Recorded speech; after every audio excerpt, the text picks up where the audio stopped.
Welcome back to one more video of Indian polity. आज इस video में हम बात करेंगे two most important acts, Indian council act 1892 and Indian council act 1909, जिसको मॉर्ले मिंटो रिफॉर्म्स भी कहा जाता है। दोनों एक्ट्स को बड़ी डिटेल में समझेंगे। सबसे पहले हम इंडियन काउंसिल एक्ट 1892 के बारे में बात करते हैं और देखते हैं बैकग्राउंड में, हिस्ट्री में कौन कौन से इवेंट्स हुए जिसने इस एक्ट को इन्फ्लुएंस किया। तो सबसे इंपॉर्टेंट इवेंट जो हुआ that was Indian National Congress was formed in 1885। 1885 में जब इंडियन नेशनल कांग्रेस बनी तो इंडिया के लोगों को एक प्लेटफॉर्म मिल गया जहां पे political figures, influential political figures इकट्ठे होकर इंडिया के लोगों की डिमांड्स रख सकते थे ब्रिटिश गवर्नमेंट के सामने। तो ऐसा ही उन्होंने किया। उन्होंने ब्रिटिश गवर्नमेंट के सामने डिमांड्स रखनी शुरू करी। उनकी जो डिमांड्स थी, उन डिमांड्स ने कैसे इस एक्ट को इन्फ्लुएंस किया उसके बारे में हम बात करेंगे। स्टार्ट करते हैं उनकी डिमांड्स से। तो इंडियन नेशनल कांग्रेस की जो डिमांड्स थी, सबसे पहली थी कि एडिशनल मेंबर्स को चेंज इंक्रीज किया जाए।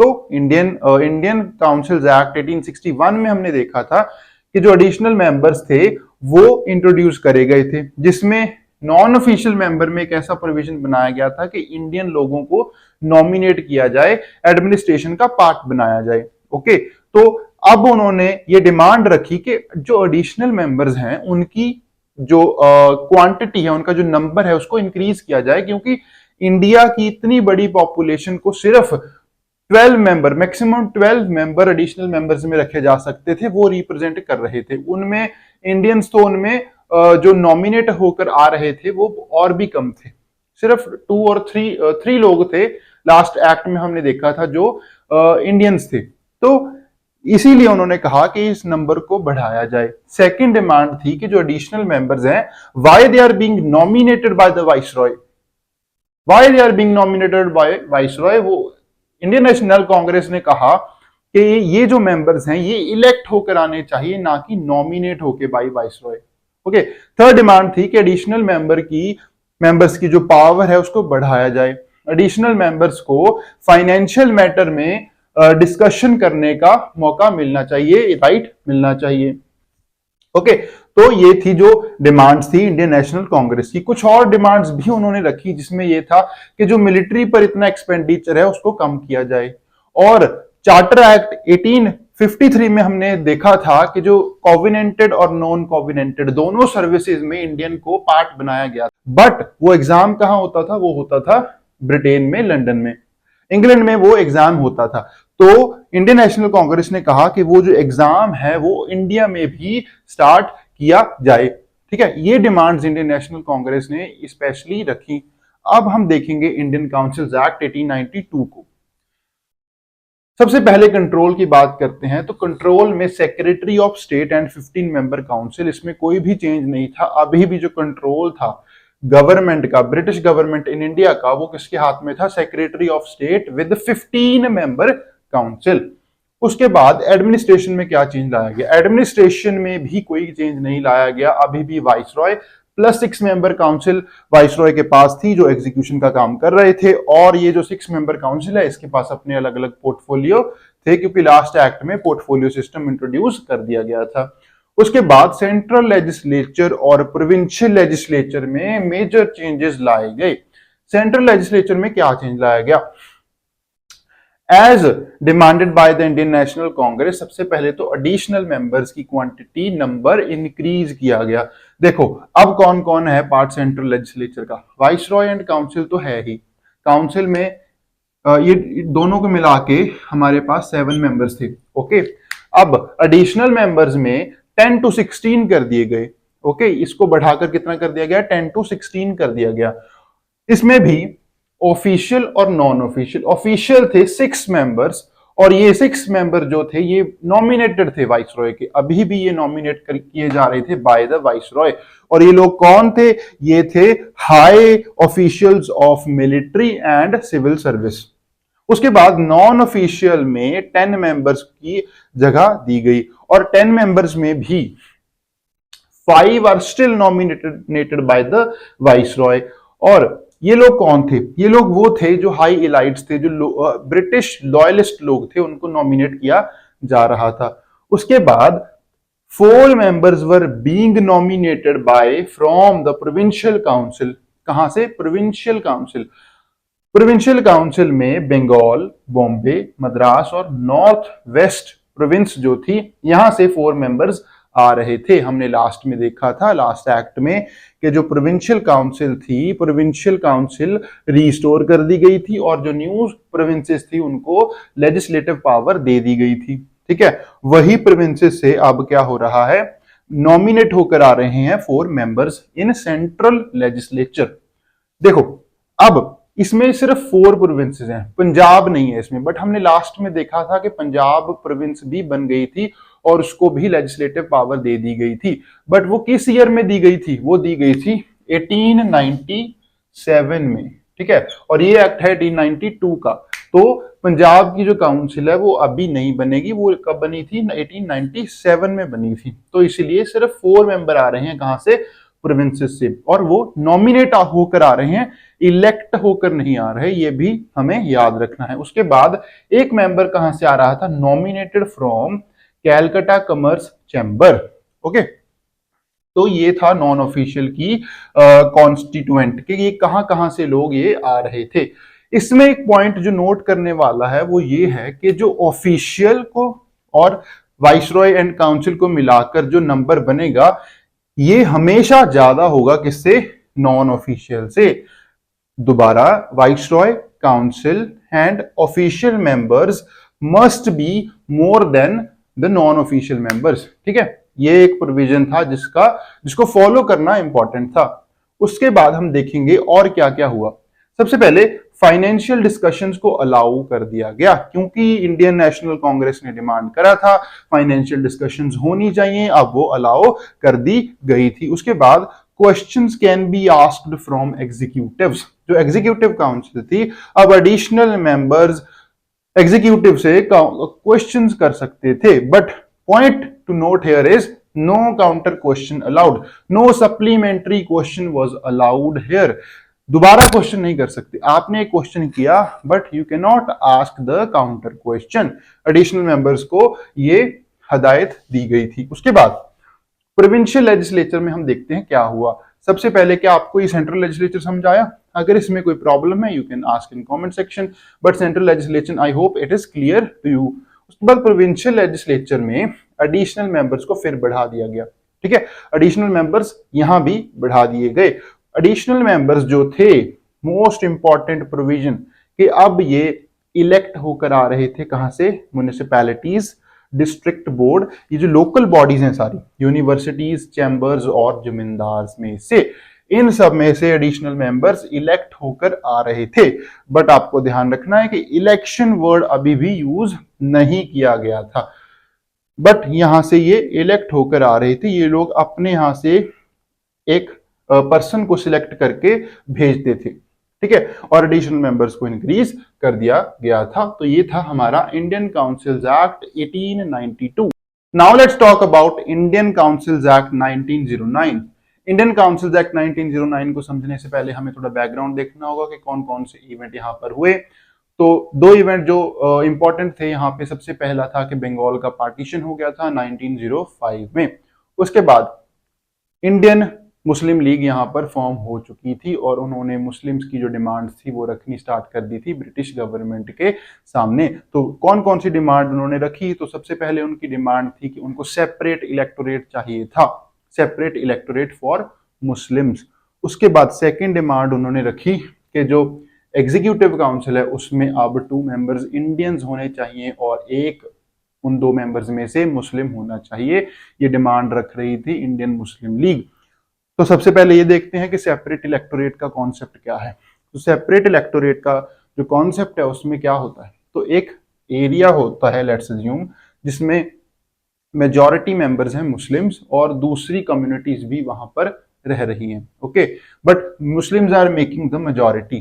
तो मुस्लिम्स में अब अगर सेपरेट इलेक्टोरेट वहां दिया जाए तो क्या होगा कि only Muslim candidate can contest election and only Muslim voters can participate in election. मतलब सिर्फ मुस्लिम वोटर्स ही वोट करेंगे और इलेक्शन कॉन्टेस्ट करने का राइट भी सिर्फ मुस्लिम्स के पास होगा। इसको कहते हैं separate electorate, as easy as that. इसमें बिल्कुल कंफ्यूज होने की जरूरत नहीं है, इतना सा कॉन्सेप्ट है। अब हम देखते हैं कि इनकी जो बातें थी वो मानी गई या नहीं मानी गई। सबसे पहले कंट्रोल में secretary of state with 15 member council. Control में बिल्कुल कोई भी चेंज नहीं लाया गया। British government in India is still controlled by secretary of state with 15 member council. और इस टाइम पे जो सेक्रेटरी ऑफ स्टेट थे उनका नाम था मॉर्ले। तो इस एक्ट को मॉर्ले मिंटो रिफॉर्म्स भी कहा जाता है, क्योंकि मॉर्ले थे सेक्रेटरी ऑफ स्टेट और जो मिंटो थे वो थे वाइसरॉय ऑफ इंडिया। ठीक है, ये बात आपको ध्यान रखनी है। उसके बाद एडमिनिस्ट्रेशन में viceroy plus 6 member council plus अब एक इंडियन भी अलाउ कर दिया गया था। सबसे पहली बार अगर एग्जीक्यूटिव काउंसिल में एक इंडियन अलाउ किया गया था तो इस एक्ट में किया गया, इंडियन काउंसिल्स एक्ट 1909। और जो फर्स्ट इंडियन थे वो थे Satyendra Sinha, as a law member इनको यहाँ पर लाया गया था। तो इस बात से ऑब्वियसली मुस्लिम लीग थोड़ी नाराज हो गई, क्योंकि उन्होंने 2 मेंबर्स की बात करी थी जिसमें एक मुस्लिम होना चाहिए था, तो यहाँ पर ये हिंदू थे, इसीलिए ये बात से वो नाराज हो गए थे। उसके बाद तो हमने ये देखा कि एक बात तो उनकी मतलब मानी नहीं गई। दूसरी बात, अब सेंट्रल लेजिस्लेचर की करते हैं। सेंट्रल लेजिस्लेचर में क्या हुआ, वाइसरॉय एंड काउंसिल प्लस अब आपको पता है कि एक मेंबर और अलाउ कर दिया गया, तो टोटल 8 हो गए। तो एडिशनल मेंबर में देखते हैं क्या क्या हुआ। तो एडिशनल मेंबर्स में अब एडिशनल मेंबर की जो नंबर था वो अब इंक्रीज कर दिया गया पहले से, और भी 16 to 60 members were allowed as additional members. तो 60 मेंबर्स ही रखे गए। 60 में से ऑफिशियल और नॉन ऑफिशियल 2 कंपोनेंट्स थे, जैसे कि पहले भी हो रहा था, और ऑफिशियल में 28 मेंबर्स थे जो नॉमिनेटेड थे, कहां से, वाइसरॉय के द्वारा। और कहां से आ रहे थे, कौन से लोग थे, ये थे high officials of civil services और मिलिट्री ऑफिशियल, जो हाई रैंक के थे उनको यहाँ पे नॉमिनेट किया जा रहा था एज एन ऑफिशियल मेंबर्स।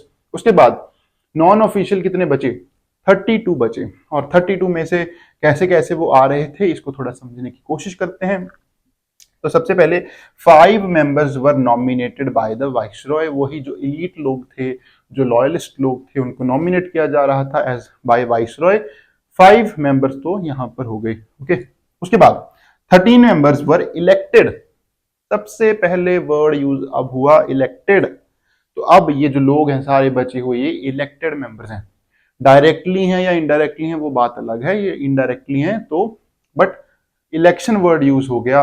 और अब ये नॉमिनेटेड नहीं है, ये इलेक्टेड मेंबर्स हैं। ठीक है, तो 13 members were elected from separate electorate. सबसे पहले तो जो मुस्लिम की डिमांड थी मान ली गई है, आपको यहां दिख रहा होगा, सेपरेट इलेक्टोरेट दे दिया गया। 5 मुस्लिम जब आ रहे थे सेपरेट इलेक्टोरेट से, 6 जमींदार आ रहे थे और 2 बिजनेसमैन आ रहे थे। तो सिर्फ मुस्लिम्स को नहीं दिया गया, जमींदार और बिजनेसमैन को भी दे दिया गया सेपरेट इलेक्टोरेट। तो 13 मेंबर तो यहां से आ रहे हैं इलेक्ट होकर। उसके बाद 12 members are elected by the provincial councils. Provincial councils में से अब 12 मेंबर्स आ रहे थे और ये इलेक्ट होकर आ रहे हैं। ठीक है, हमें ये देखना होगा कि जो इंडियन रिप्रेजेंटेशन है वो इस एक्ट में इंक्रीज कर दिया गया है काफी, आप देख सकते हैं। बट ये इलेक्शन का जो कॉन्सेप्ट है ये इनडायरेक्ट इलेक्शन थे, ये डायरेक्ट इलेक्शन नहीं थे। ये जो लोग आ रहे हैं ये लोगों द्वारा इलेक्ट होकर नहीं आ रहे हैं, ये उनके ट्रू रिप्रेजेंटेटिव्स नहीं है, ये इनडायरेक्ट इलेक्शन हो रहे हैं। देखो प्रोविंशियल के जो लोग हैं वो आपको पता है डिफरेंट डिफरेंट लोकल कंपोनेंट से वो इलेक्ट होकर आते थे। ठीक है, वो भी सारे लोग पार्टिसिपेट नहीं कर रहे थे, वहां पे भी कुछ लोग ही इलेक्शन में पार्टिसिपेट कर रहे थे। और फर्दर उनके जो रिप्रेजेंटेटिव्स थे वो सेंट्रल लेजिस्लेटिव में यहाँ पर लोगों को इलेक्ट कर रहे थे। ओके, उसके बाद 2 members were elected from the commerce chamber of Bombay and Calcutta. पहले सिर्फ कैलकाटा से आ रहे थे मेंबर, यहाँ पे एक मेंबर आ रहा था, अब 2 मेंबर आ रहे हैं बॉम्बे से और कैलकाटा से। ओके, तो ये आपको ध्यान रखना है कैसे एडिशनल मेंबर्स की जो क्वांटिटी है उसको इंक्रीज किया गया और मेंबर्स अब इलेक्ट होकर आ रहे थे। सबसे पहले इलेक्शन वर्ड यहाँ पर यूज किया गया। तो और अगर सेंट्रल लेवल पे कुछ चेंजेस लाए गए थे तो उसमें ये था कि अब पहले आप फाइनेंशियल डिस्कशन में एक क्वेश्चन पूछ सकते थे, बट कोई सप्लीमेंट्री क्वेश्चन जो ये एडिशनल मेंबर्स थे वो नहीं पूछ सकते थे, बट अब वो अलाउ कर दिया गया। डिस्कशंस भी अलाउ हैं और अब आप सप्लीमेंट्री क्वेश्चन भी पूछ सकते हैं। बट ये ध्यान रखना होगा कि अभी भी ऑफिशियल प्लस वाइसरॉय की काउंसिल को मिलाकर मेजॉरिटी होनी चाहिए। नॉन ऑफिशियल मेंबर्स मेजॉरिटी में अभी भी नहीं हो सकते थे सेंट्रल लेवल पर। Okay, I hope you understood. अब हम बात करेंगे प्रोविंशियल लेजिस्लेचर में प्रोविंसेस के लेवल पर क्या चेंजेस लाए गए लेजिस्लेशन में। तो सबसे पहले तो काउंसिल इंक्रीज कर दी गई फ्रॉम 4 टू 7 प्रोविंसेस। 7 प्रोविंसेस को अब काउंसिल दे दी गई। न्यू जो काउंसिल बनी, एक तो थी पंजाब, जो हमने पिछली बार भी बात करी कि 1897 में पंजाब को काउंसिल दे दी गई। उसके बाद असम एंड बर्मा को भी अब काउंसिल दे दी गई।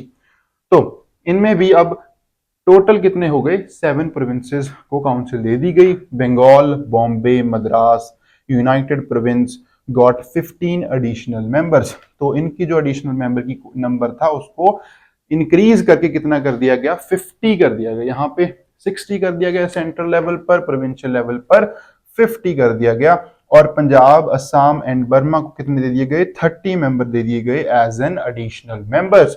But the point to note here is कि यहाँ पर ये जो लोग थे यहाँ पे जो एडिशनल मेंबर थे वो अब ज्यादा हो सकते थे, मेजॉरिटी में हो सकते थे from as compare to viceroy council and official members.